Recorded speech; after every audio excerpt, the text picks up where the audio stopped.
once you figure out what you want to do in life, you can start to fill in all the pieces. But one of the biggest ways that helped me do that was to go gain perspective, being able to view things with more perspective. And you get knocked down a lot when you're off on your own, and learning how to get up and solve problems and all that's a valuable skill set.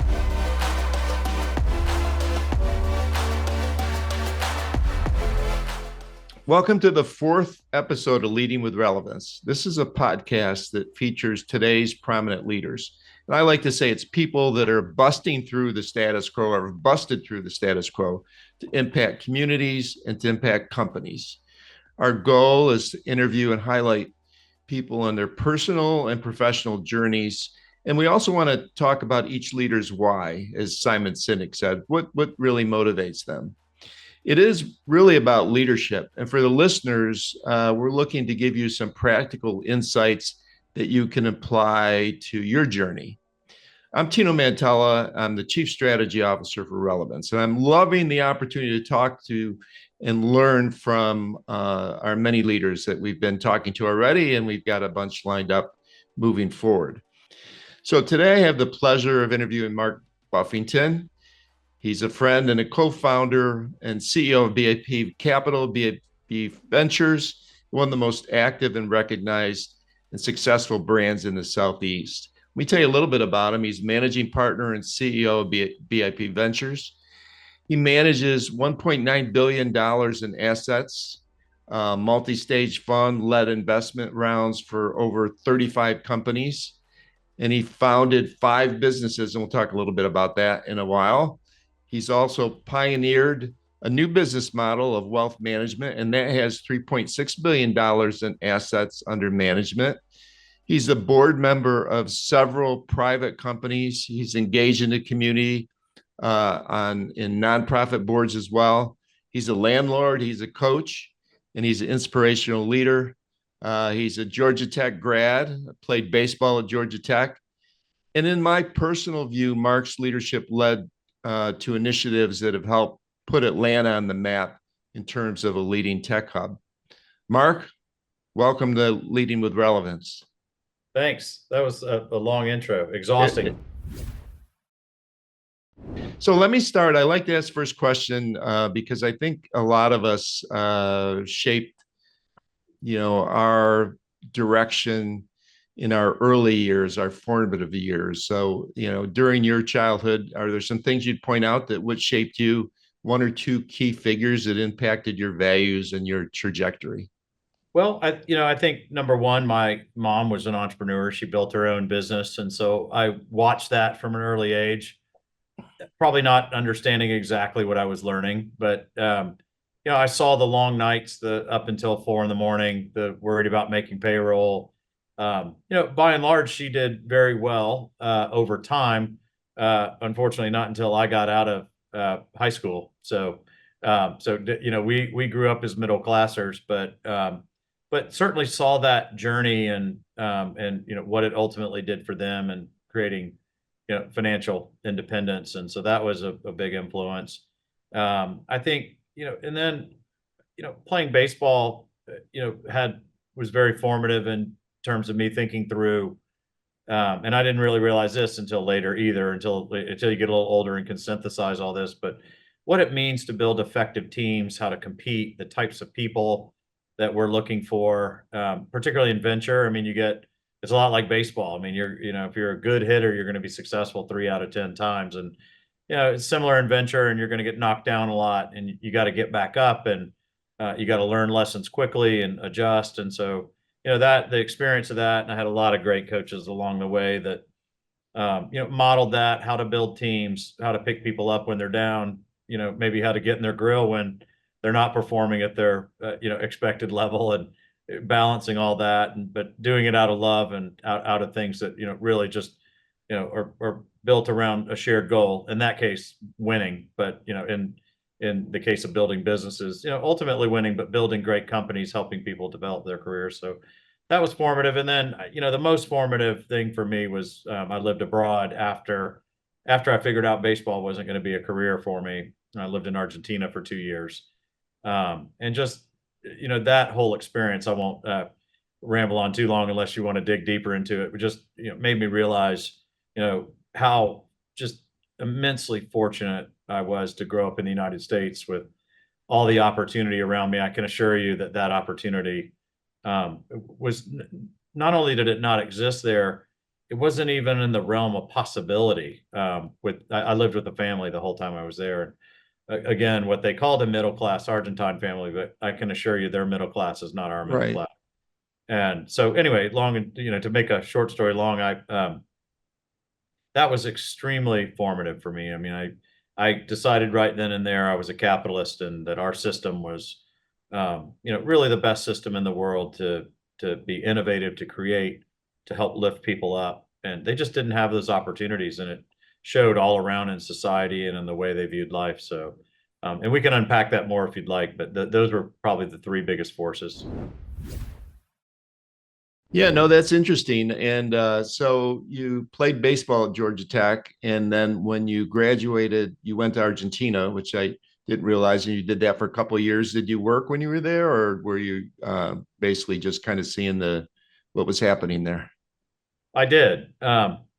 So a little maybe take a step back when I was coming to the end of my baseball career, and I really had no idea what I wanted to do. And most people that are playing at that level, at least at some point on the journey, think they're going to play in professional baseball. Right. And if like anything else, if you're any good at it, you believe you can overcome the odds. And so I probably didn't address that reality until late in my college career. And so I went to the placement office and just said, I have no idea what I want to do. I need help. And they said, well, we got this exchange program and Buenos Aires, and they're sending like 18 students here, and we're only sending one there. And we need students to go. Would you be interested in that? And I said, well, that sounds awesome, but only one problem. I don't speak Spanish.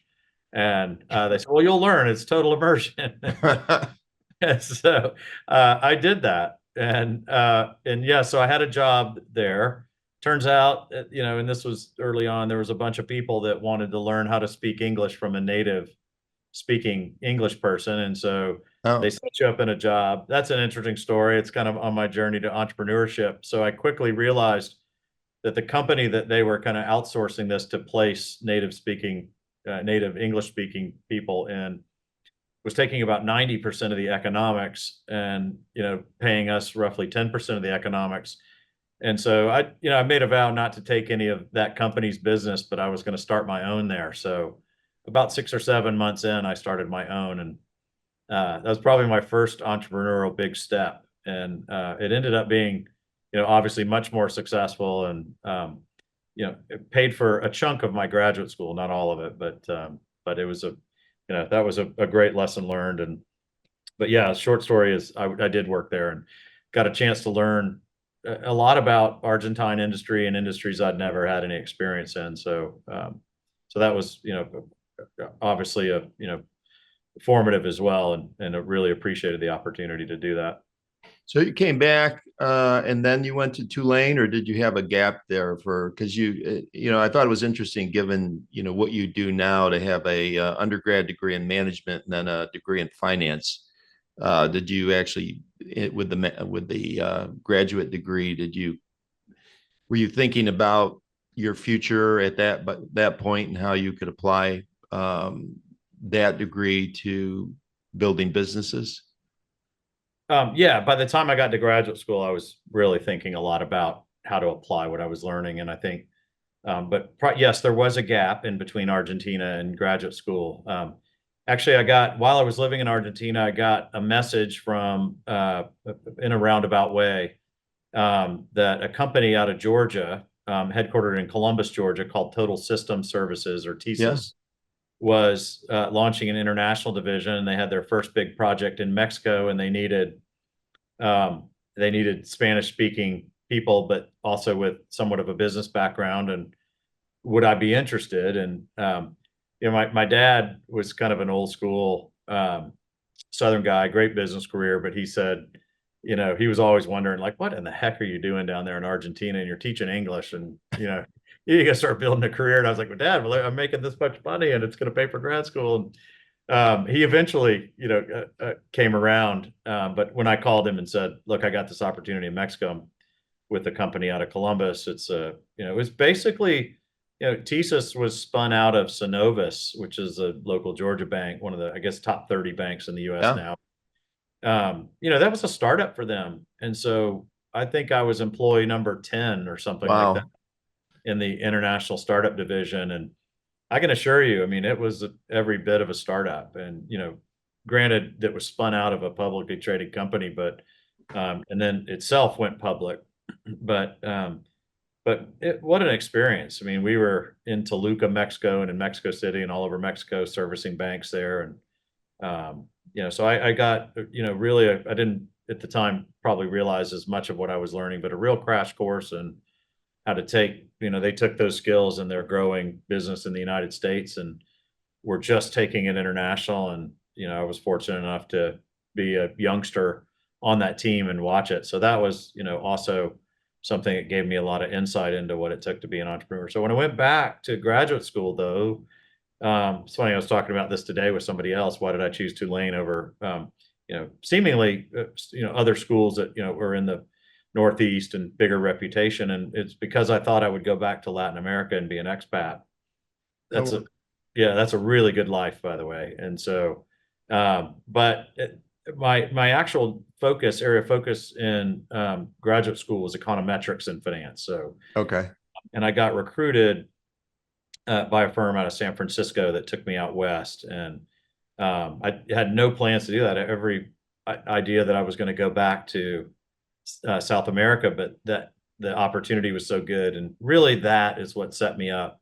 So I showed up in the Bay Area at the beginning of the dot-com craze, and I watched it go all the way up and lived there and watched it go all the way down. I was running a hedge fund. Well, I worked in a hedge fund, but eventually started my own. And just tremendous life lessons about, not just the venture cycle, but the hype cycle and how to manage risk. And I saw all the way up and all the way down. And it taught me a ton, in that process. And you just couldn't be in a better place to catch the entrepreneurial bug than San Francisco in the dot-com craze. And, really thereafter, I mean, it got back on its feet fairly quickly after that. And, Right. then launched Google and Facebook and all that. So Early 2000s were better than 2000 and late 1990s. yeah, But they were. it's interesting. I mean, I think for the listeners, even those parents that have kids in high school, maybe thinking of college and going out of college, it's not too bad a thing to encourage your kids to, get out of the hometown, move away, experience, explore. My parents, we were really close growing up, but they really kind of booted us out of the house. I mean, we always could come back, but just, go away to school. My story was living in a kind of farm country in upstate New York, and then going into downtown Philadelphia or inner city Philadelphia to go to Temple University. So, these kind of the things are awakenings in terms of, giving you an opportunity to see the other side, meet different kinds of people, explore. So it sounds like that really, between Argentina and Mexico and those jobs you had, really had a lot to do with who you are today.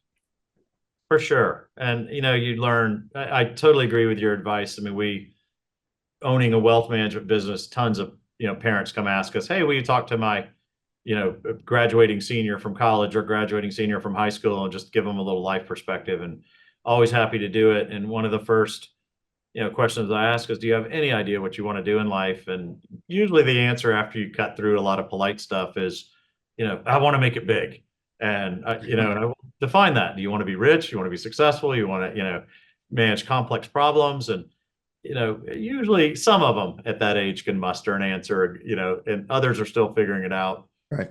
I said, the advice I give is, you should endeavor to figure that out, because once you figure out what you want to do in life, you can start to fill in all the pieces. But one of the biggest ways that helped me do that was to go gain perspective, in Argentina about just the opportunities in front of us. I don't think I would have ever appreciated it as much. And then Mexico is a totally different culture and totally different approach. I mean, you know, for all the issues around border and all that, like, my experience is the Mexicans are amongst the hardest working people in the world. And that, if you work there, you figure that out really quickly. Like, we are going to solve this problem no matter what. And it's just so that was, great learning, and probably overcame a lot of stereotypes there that were fed to me by, other folks. And, but that was great experience. And then, graduate school in San Francisco, you got to be around amongst the smartest people around percentage wise, and you just could absorb and learn. And it's just such tremendous experience. And the world becomes a much bigger place, and opportunity in your mind just starts to work in creative ways if you gain that perspective. I'm sure that happened to you when you went to Philly from upstate New York, and For sure. for sure. And then now in Atlanta, I mean, it's just, you just change your view on things. And that was super, for me, has created a foundation of, being able to view things with more perspective. And you get knocked down a lot when you're off on your own, and learning how to get up and solve problems and all that's a valuable skill set. For sure. So let's shift gears a little bit, because you, over the course of your time now as a business leader, you've started 5 companies. Do you want to bring a couple to life, or what did they all kind of get interspersed within your investment side? No, well, I mean, with the investment background, yeah, except for one, which was, I told you, was an abject failure. Yeah. But the first business was the hedge fund I founded. Right. Just ironically, I talked about this morning with somebody else was asking me a little bit about this. And so I went to work for these 2 guys. They had a brilliant idea, but they didn't have kind of the technical background, and the mathematical and financial background to pull it off. And so they hired myself and a couple of other people to actually decision assets, in this case, publicly traded equity options, so puts and calls, how to make automated decisions in those. And so we did that. And in Frank, we're quite successful. I mean, when we first started doing this, we were pioneers. There was maybe 1 or 2 other firms that were starting to do stuff like that. Incidentally, one of the other guys that started at the same time we did is one of the richest guys in the world now. His name is Thomas Petterfee, and he's founded Interactive Brokers in Timber Hill. And again, taught me a valuable lesson. I mean, he not only went and built a great trading model, which we really did, but he went and raised tons of operational capital to scale his business faster than we were thinking. And really dominates option trading globally today. And I don't know what his net worth is. It's like 50 billion or something like that. But we were close, and I just wasn't mature enough to really understand the operating capital need and how to build the whole business, the marketing, the fundraising side, so on and so forth. And so valuable lesson, but we did well in that, and we ended up kind of selling it off and winding down the pieces. And that was a great life lesson. In addition to be a great life lesson, it kind of put me in a financial independence, a place of financial independence. So I was right in the middle of the Bay Area. So I started making, I didn't even call them venture bets, but they were venture bets at the time. And that's how I got into ventures, kind of used some of the capital that I had started to accumulate and save, and started making investments. And a couple of those panned out big, and not to be boastful at all, but panned out big. And I just caught the bug and just wanted to build stuff. And so that's, really how that all happened. And so anyway, I'll pause there. Yeah, no, that's great. So because we know that life isn't a straight shot up, that there's ups and downs, as you've already said a couple times. Talk a little bit about the failure and what you learned from that. Yeah, I mean, I've been through a series. I really think to be a great investor, you really have to understand psychology, but particularly your own, and understand the biases that affect decisions. And we've had like really strong hot streaks. The first 8 or 9 investments I did in venture were wildly successful, and you start thinking you're good at it. It could just be luck, right? And right place, right time. How did I meet those founders? On and on. And then there was a period where I think in hindsight, this was over a decade ago, but I probably started thinking I could build just about anything and be successful. And that's not true. All the thinking was poor, and I didn't do enough market research. didn't understand the buyer well enough, didn't, felt like we could just go build this because, the world should be a certain way. And by the way, it was a K-12 educational tool that was really focused on teaching math uh, to children. And you probably know all the stats, but for the last, I think, 42 or 43 years, year over year, our competitiveness on, global math scales has gone down, down, down. And, if you start to look at that, we teach math in a much different way than those that excel in it have done. And so, the theory was that we could, at an early age, kindergarten, really start to build strong foundations of math, like understanding number places. Well, you can't do double digit addition if you don't understand the tens place. But as it turns out, people are coming out of kindergarten and first grade not understanding those things. And so it's almost like we start measuring in, like, call it 10th grade or what have you, really 8th grade and then 10th grade. But the problem started 8 or 9 years ago. And so we felt Yeah. like we could interrupt that. But as it turned out, we ran into forces in the market that we didn't study that, frankly, there are forces that don't want to change that. Right. And, we just did not do good research on that. And it Yeah. ended up being a huge failure. And, until we looked ourselves in the mirror and said, how did we miss on this? The world needs this and America needs this. And, but the truth of it is, you know, a lot of people with vested interest and in power, they may think we need it, but they didn't want it. And they really stood in our way. And so that was, a great lesson learned, but we had to relearn that one. I knew that one, but probably got a little cocky there in that part of the career, and it cost us. So Yeah. that lesson sticks with you. This career has a funny way of giving you a lot of scars that stay with you. Well, I appreciate you sharing that. And my experience when I ran Technology Association in Georgia had a similar situation with encouraging computer programming in the lower grades because they finally, when I first started pushing this with several other people, you couldn't even really get a credit for computer programming. They said, well, and I was like, well, we have credit for languages. So is it more important? I'm going to make somebody mad here that's listening, but more important to take French versus computer programming treated as a language. But there's a lot of forces there that haven't been trained, that are in the school system. So it's really more difficult than anyone would imagine, or most people would imagine, in terms of making that shift in a big way. Big sea change there is needed, but other countries probably started more in that space with earlier education in the areas that are needed for kids to be, adults that are functioning and have opportunities. So, that's an interesting point that you made.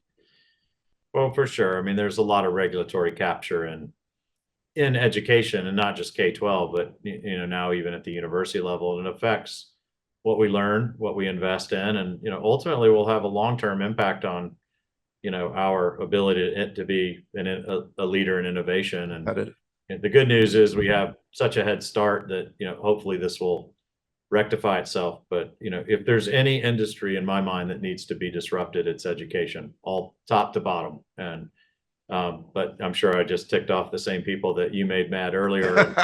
Right. I've already made them mad. So yeah. No, I agree. 100%. Yeah. Well, so you segue into it, but you just started, talking about it. So you've been an investor for a number of years. You've looked at thousands of companies, and so for the listeners, those that are entrepreneurs thinking about starting a business, can you pick out 2 or 3 of the most important measures? I guess my question to you is, at this point in time, can you generally know pretty quickly which companies are going to be successful? I would love to be able to tell you yes, and as a younger person who would have hasn't, said yes. I would have said yes. We have a framework that we call track horse jockey, but it's track is the market. Like, tell me about the dynamics of the market. How big is the problem? How real is it? How compelled are the buyers to solve that problem? What other substitutes are there? What's the competition doing? Are they a meaningful substitute for solving it? In other words, what's the degree of competitiveness in that market to solve it? The quality of the track, in my experience, is every bit as important as the founder you're sitting there talking to. So there's an old argument that would you rather have horse or jockey? There's a famous academic paper out of the University of Chicago about this, and at the kind of at the margin, it's a very slim margin, more people in that said horse, but they included, they horse was market, like the idea, the market. It was kind of all an amorphous topic. We thought about it more, looked at the research, and said, that we really need to segregate horse, which is business model, quality of the idea, how you scale up around it, and track the actual market dynamics that people are operating in. And so we expanded on that theory, and we've been doing that for a decade. And so what I would say is, and if you think about that, like, tell me about the competitors. Well, how desirous is this market? Like, in a weird way, we've found that, some of the middling markets where the addressable market is not that large, is where the greatest returns are. But, I'll give a recent or current example of that. Everybody is rushing into AI now. Right. But do you really think you're going to beat Google, Microsoft, Apple, and in deployment of enterprise AI? Maybe in specialized use cases, but our experience would teach us that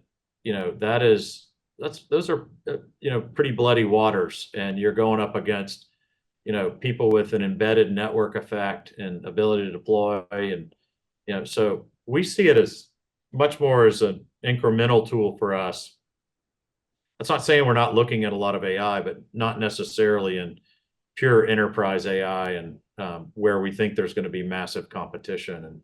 And so one of the things that framework has done for us is really helped us understand, like, you may get it right for 2 or 3 years, but if the big players, Amazon, Microsoft, Google, whomever, want to be in that market, eventually they're going to come flood you out. And so you had a great start, and then you get washed out late, and that happens a lot, And so I think people who think that at time zero, when they're making a decision, oh yeah, we can tell if this is going to be successful or not, they're fooling themselves, because markets are so dynamic, and humans react, and they change their strategy if one company changes theirs, especially if they want to market. And so, what we've really started to look for is, probability of competitiveness that leads to market leadership over periods of time. And when you do that, most of the time you end up in these kind of markets that other people aren't really focused on, or they're more blue ocean in the beginning. They might become red ocean, but you've got such an embedded advantage that you're going to stay the category leader. And so that's a different question, is not, are you going, at time zero, is this a winner, but through time, call it 5 to 7 years, are you going to be a category leader, and do you have the ingredients, and are you on the right track to do that?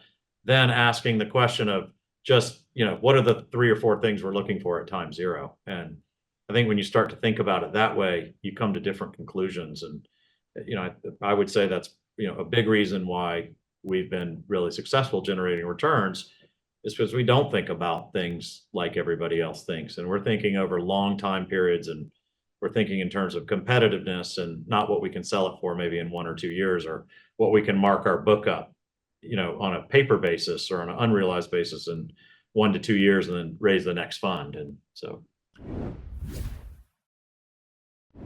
So you and I talked a little bit about this when I was in your office, but in terms of investments, you could make a small investment to start, or a significant investment. It made me think of Jim Collins' relatively new book called Great by Choice. If you've had a chance to read that one yet, but one of the things I liked is he talks about fire bullets and then cannonballs.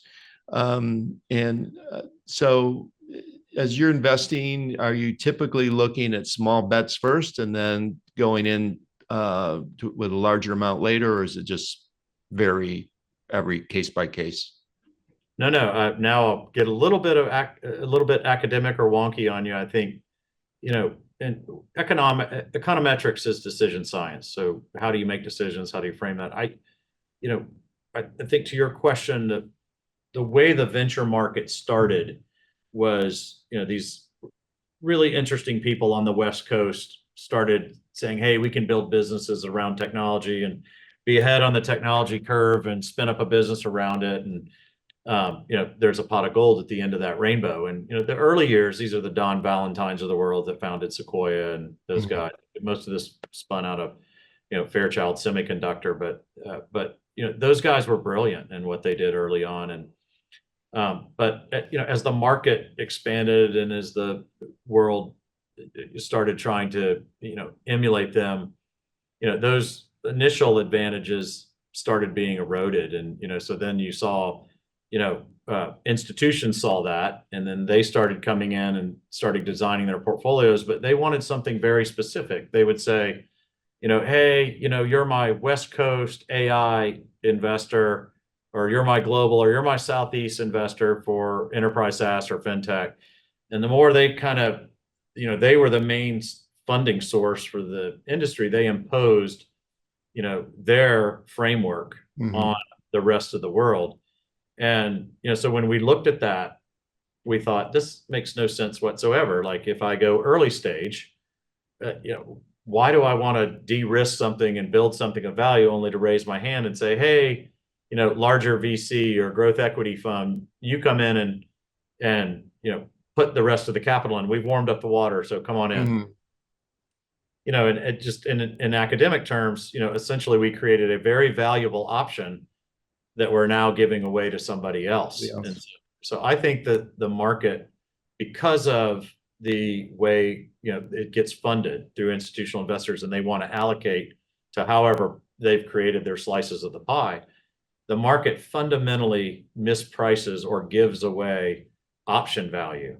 And so and by the way, I can prove all this mathematically, but that's irrelevant. That the larger point is, and the simplest point is, if you go capture an early stage company that starts to do really well and they're out looking for funding, other than just the general, kind of negotiation around pricing, if they can go out and get some wild, valuation and it's outside of kind of the range of fair markets, we always encourage them to do it. Great, then, but more often than not, they're going to raise in a fair market value range. And we want to do that. Why wouldn't we do that if we've de-risked the investment and the risk reward dynamic shifts? And that's just a different way to look at the world and doesn't fit very well with institutions.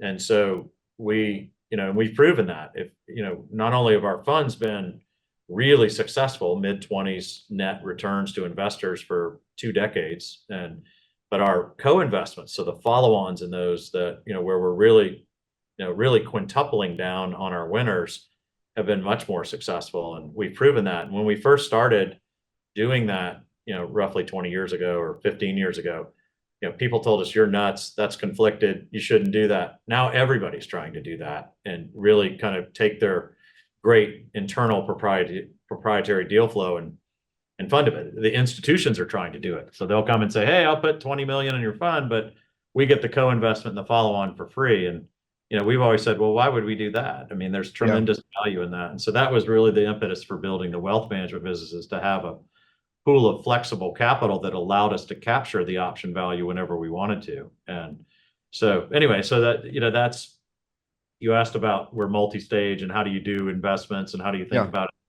That's, for us, the other thing is, it just like all life, we can make a bet at time zero and things can kind of, meander along and they're still figuring things out.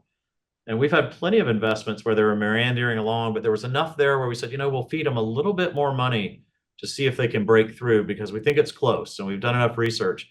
And then boom, it happens. And again, the whole market is designed to kind of walk away from that value knowledge that they've started to build as they're about to break through. And, we've said that's just foolishness. And by the way, their argument would be, well, you're just potentially throwing good money after bad. How do you know? And we'd say, well, look at our batting average. Our Yeah. most people in venture capital are lucky to bat, 250. In other words, 25% of their investments are winners. You know, over 60% of ours historically have been winners, but it's because we're giving them all these chances, thoughtful chances to win. But, and then when we really de-risk the business, we just absolutely unload. And so that's the cannonball thing you were mentioning. Like when I haven't read the book, I'm going to read it. But when I knew exactly what you meant, shoot bullets first and then cannonballs. And Right. that's exactly what we do. Yeah, and it sounds like that your company is built, and probably part of your personality as well, as you're going through the science of the investment. You're doing a lot of study, but would you also say that it's a combination of that and courage to make that next sort of investment in a company that might be on the edge? You're not sure if you're going to make it, or how do I mean, that just struck me as that's kind of the way that you'd approach things. Would you say that's kind of the balance, or? Well, so this is funny. We have this debate inside of our shop, and people who've been around and know me for a long time say that. Oh, like, my God, you have tremendous courage. Like, it's just, why did you make that bet? That's nuts. And that was nuts, like, that you had the courage to do that. And I say all the time, like, it didn't seem like risk to me at all. I knew something that the market didn't know. Yeah. And I had talked to whatever 50 potential buyers about what problem they were trying to solve. And there's always a little bit of like, hey, I think our solution fits them, and you're making somewhat of a bet. Yeah. But probabilistically, I think if you do that over and over again, maybe 4 times out of 10 or 3 times out of 10, you didn't get that research right. But it never feels like courage to me. It feels like calculated bets. And that's the way my mind thinks. And I'm, happy to, as long as we do good research. I mean, I will tell you that, I've been taking risk and been thinking about risk and making investment bets for 25 years. And one of the biggest challenges I've had is trying to scale that to other people, and so that they think about it with the same level of rigor that at least I think I've thought about it for all these years. And that's a hard thing to do, right? People have different perspectives of risk and how they think about it, and it's been a real challenge. But I think we've managed to do pretty good in that. But Tino, it's never really felt like risk to me when you're making a series of calculated bets. Yeah. It's felt like, we have a system, we're going to go deploy it. Every now and then the odds are, some weird odds are not going to go in our favor. But if we slowly and methodically tilt the odds in our favor through our portfolio management and investment strategy, we're going to win over and over again. And I think that's proven out in the consistency of our funds and our co-investments. Yeah, that makes sense. And you use a lot of science, and you have that confidence that's built up. You have a process that you follow, and if you stick to the process, as I'm sure you do, then like you said, the odds are good and you've been successful. I wanted to probe a little bit more into wealth management, because I think your assets are almost to 4 billion now. Who are they? Who are the investors? Is it institutional investors or individuals, or? No, these are, this is also another purifying thing, Tino. I mean, our investors are families. So Okay. across the two businesses, it's about 2,500 families. Wow. And then on the BIP Capital side, we have institutions and family offices invest with us. But on the wealth side, it's purely families. And wow. the worths are anywhere from, we do have some emerging affluent, but those that we think will become accredited investors, which, there's a bunch of definitions for that, but ultimately that they can invest in private markets. And that's the criteria in our regulatory framework. It's a whole set of criteria that allow you to invest in private markets. The government prohibits, this is really bad regulation and law, but essentially a PhD in AI who has a net worth of 100,000 but knows cold the technology and its application is not allowed to invest in private market investments. So they can start their own company, but they can't invest their money technically in these. And then versus a third generation person who has a high net worth, but let's just say they have a learning disability. Right. they could invest in a startup because it's like nuts. And so there's really, but I guess, that's, you get kind of the Prussian approach to here it is, one size fits all. Our regulatory framework needs to change in that regard. But, if anything, it's gotten more arduous and strenuous and restricting. And so, but we've built a model, we've endeavored to build a model on the wealth side that allowed, everyday Americans to access private markets in a thoughtful and efficient way. So, we've continued to innovate around product that, allowed us to, the other challenge is that regulatory framework limits the number of accredited investors to 99 investors. So, if the minimum on a deal is, 250,000, I mean, effectively you can raise $25 million and that's it. And that's, that as fund sizes go, that's just not enough to build category leading businesses. And so it really excludes the vast majority of Americans. So we went and build products that, essentially, don't have a limitation on the number of accredited investors, and therefore our minimums can be much lower, and the asset class becomes accessible to everyday Americans. And that was a big part of our early strategy, and we continued to refine it. And why that business is one of the that, and we've produced good returns, is one of the, it is, depending on how you look at it and all the different rankings, it is the fastest growing organic wealth management firm in the country. Wow. So, but yeah, and it's, I think it's just because we have a better mousetrap. The value proposition is just better. And we've thought through very clearly, how accessing private credit or private equity or venture capital fits Tino, given his specific set of circumstances in life, and versus we're kind of really only for the haves, and the have-nots they're almost haves, that we have a solution for them as well. And that's been a big part of our model. We just, brought value to those who couldn't get it or access it before. So you and I have been in Atlanta for a long time now. And so how would you describe the sophistication of the companies that are looking, or that are building here, that, are looking for investments here? I know Atlanta isn't your only target area. I read there's 2 or 3 other parts of the country that you have target, although I'm sure you're investing all over the US. But how about Atlanta? How would you describe it today? Yeah, well, when I first moved back from the Bay Area, it was because I saw 2 deals that, were referred to me through the Georgia Tech network. One was a company called VendorMate, Yeah. that ended up being a great win for us in double-digit returns, double-digit multiple of returns. And then another called Ingenious Med, same story, great outcome. And I just couldn't believe when people were showing me these deals. I was like, if I saw these deals in the Bay Area, they'd be priced like 5 times higher, and Wow. not near as sophisticated or far along maturity wise. And so as somebody who was running a hedge fund, that looked like an arbitrage opportunity to me. And so I started exploring and researching that. And sure enough, I found that, in all of these underserved markets, Atlanta being the most interesting to me at the time, this was circa 2005. Well, probably the research was being done in 3 and 4, but I just was shocked by what I saw. I mean, like Nashville, Charlotte, even Indianapolis, like all over the country, these 2nd and 3rd tier innovation hubs were just underserved. And I wondered, could we bring a value proposition there of a stable capital partner that, had enough balance sheet to help them grow, so that they didn't have to, fly to San Francisco and, take 3 left turns and get back on the plane, and maybe they got capital or maybe they didn't.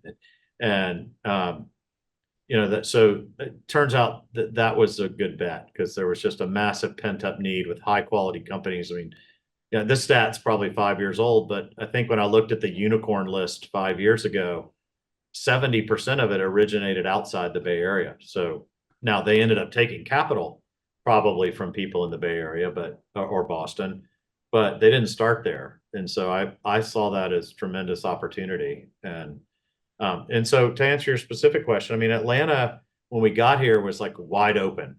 The incumbent they were going through some of the tough transition problems that I mentioned, and Yep. they're doing fine now, but they really owned the franchise, but they had kind of stumbled, and so Atlanta was, and there really were only a few other upstarts, many of the big firms today, and we're good friends with all of them, but we all kind of started our funds at the same time trying to serve Atlanta. And those were good times if you're an investor here. I mean, as I mentioned, I found VendorMate, Yeah. Ingenious Med, Play on Sports, which ended up being a huge win for us. I mean, there was just a whole series of like, man, look at this company, look at that company. Today, Atlanta's, pound for pound over the last decade, I believe this is true. I saw the stat somewhere, but Atlanta has produced more unicorns in terms of the number of capital, the amount of capital that went in, than any other city in the country. And you could go down the list, them, I know, but Atlanta is fabulous in terms of the quality of company that gets built. Now, we don't do as many startups. Anytime you do that, you're going to have a higher failure rate. But I think because of the culture and that Atlanta has placed more emphasis on quality than it has on quantity. I know there's a big motion by the mayor's office and Boston Consulting Group and others to increase the volume significantly. I have mixed emotions about that. I certainly want to support what Atlantans and the mayor want to do, but on the other hand, I'm not sure that this Bay Area model is one we want to follow. And I mean, my daughter was born in San Francisco, and I consider myself, I'm from Atlanta and San Francisco, and what's happened to that city is awful. And so I think, thinking through that, maybe without like, hey, we want to emulate them, but something that is uniquely Atlanta is probably worthwhile. Whether that's the conclusion one draws, that we should maybe focus more on balance, quality, and quantity is a different question. But we invest. We're all over the Midwest. The Midwest looks a lot like Atlanta did to me, 15 years ago. Just totally uncovered. We're in the, what I'd call the near West. So the Denvers and the Salt Lake Cities and the Phoenix, the coast, California, like anything comes out of there is like, it doesn't mean it's not high quality, it's just expensive. It's really hard to find a deal that I think, even if it is a great company, it may not be priced well enough to generate great returns. And so that's not to say we haven't endeavored, but we're usually always paying a premium when we're there. But anyway, so no, we're all over, and I think Atlanta is as mature as it gets in the,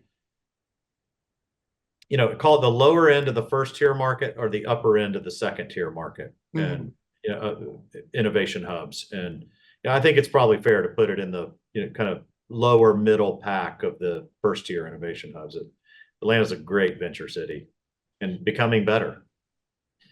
So you're here to hear, guys, good place to invest. Don't go overboard in terms of building companies if you don't have the infrastructure.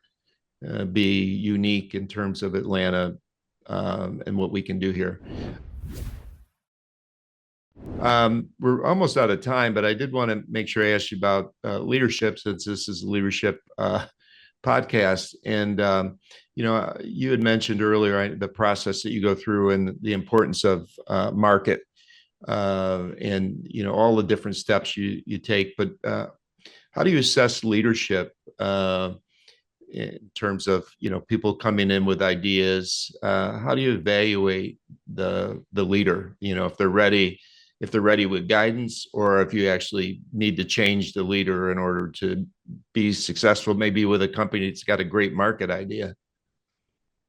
I think in many ways, I mean, there's kind of a general assessment of leadership, and then as it applies to venture, there's ages and stages, and and so I'll start with a general view of leadership. I personally do not believe somebody can be a good businessman or manager and leader of a business if you don't care about other people. And you have to care about your customers. You have to care about your employees and their career path. And I just don't think, over the long run, one will be a great leader if you don't do those things. And so it starts there. I think there's so when we look for, kind of leaders, we evaluate general leadership skills. And then it expands from, to, are they partner minded versus, hey, let me get the very best I can get it's one thing to be, a great business person. It's another to take other people's money, generate a fair rate of return for them, for taking that risk. And, that requires a lot of maturity, a lot of thought. They need to understand the responsibility that they're taking on. And so, I know that's like totally anathema to what the West Coast says. Hey, you're the founder, you're always right. I'm not sure we do a lot of service to founders by telling them that, because, if you look at the batting average of what, like, there was a great article, I won't name the fund, but they're in the top 5 in terms of deal flow. And they, recently, you can figure it out and go search, Google search this or whatever, but they're, if you take capital from them, you have a 0.5% chance, if you just look at all their deal flow, of having a successful outcome. Wow.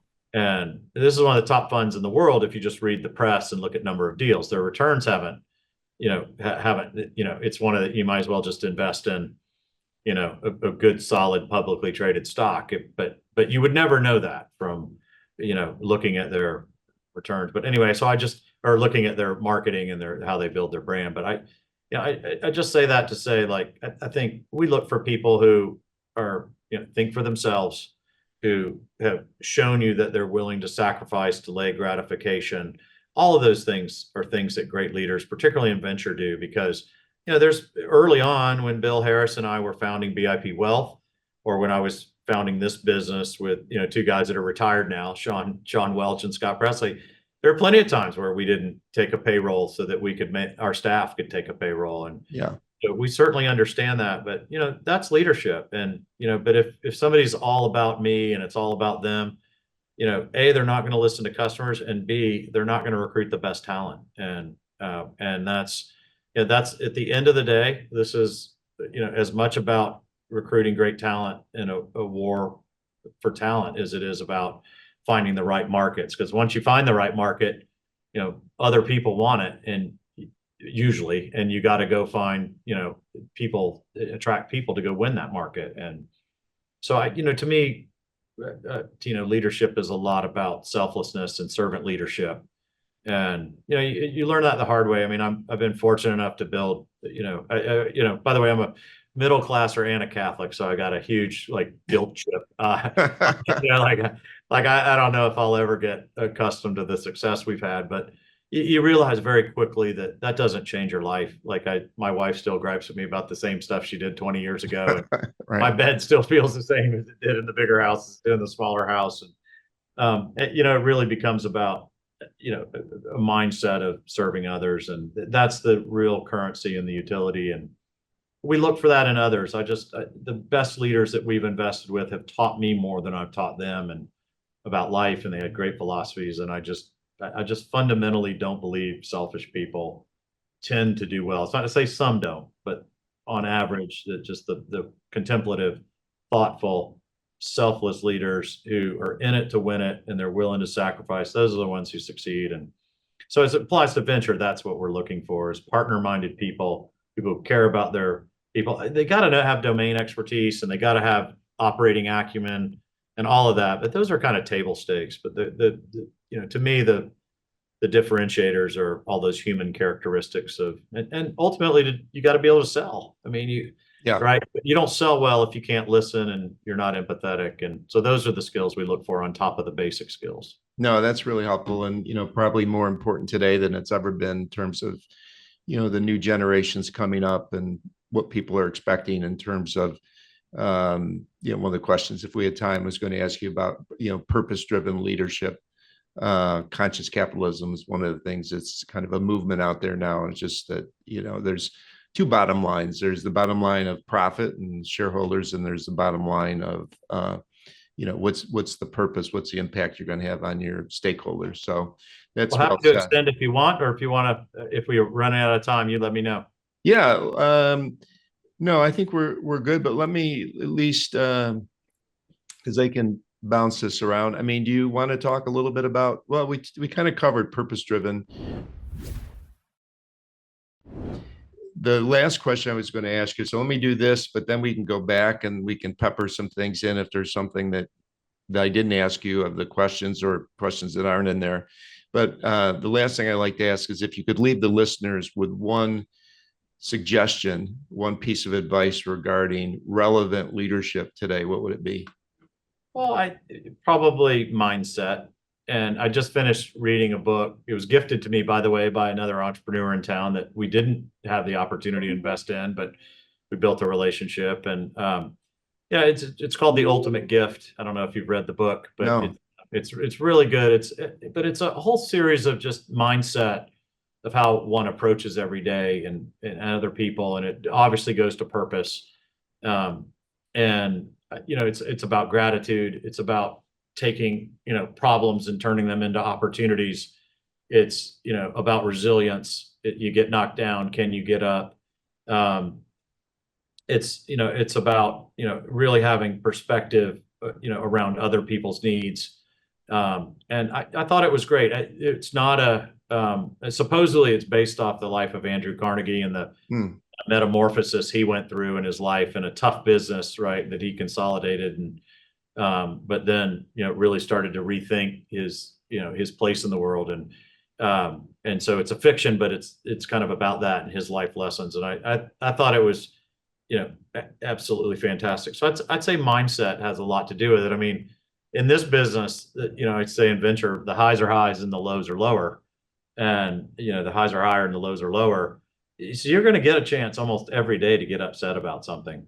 And you can either choose to get upset, and I'd be lying if I said some days it doesn't get to me. But what I've found is that if you're willing to just say, okay, pause, breathe, understand that problem, why is it being caused? Let's go solve that problem. And if you just wake up every day like that, 365 days later, you solve 365 problems, hopefully, or more. Hopefully they're meaningful, and you'd be shocked at how much further ahead you are in a business and life, whatever that might be. And I think mindset and the way one approaches day-to-day challenges, and because to do anything meaningful in life, you're gonna unless, and if you found this, let me know. But we have not found utopia yet over here, and we have not found easy money or easy businesses to build. It's always hard. Yeah. And so if you're going to endeavor to do things where the payoff is really huge, you got to know it's the road's going to be bumpy. And so having the right mindset, I think, and that's probably true. I don't have a lot of experience in this, but if I'm a manager at Coca-Cola and I got to manage 100 people, or Home Depot or wherever, you're going to deal with challenges every day and dynamism. People are unique and diverse, and they bring unique perspective and challenges, and that's good and bad, right? Well, it's overall good, but it also creates challenges. And so I think if you don't have the right mindset and leadership mindset in that, you probably will have a less enjoyable ride than you otherwise would. And this is fun if you really embrace the challenge of dealing with humans and solving problems together and building things together. And it's probably not a lot of fun if you let that weigh on you. So I don't know, because the mindset is, I've been fortunate enough to have a positive mindset. I always say that, for me, it's not, the glass is not half full, it just totally runneth over. And Nice. yeah, I think, but I mean, you can decide if you want to solve problems, or you can decide if you want to whine about them. And Yeah. and so I think that'd be my biggest Yeah. lesson. That's great. Okay, All right. thanks, Tino. Thanks, Good to Mark. be with you. Appreciate it. Yep. Have a good night. Bye.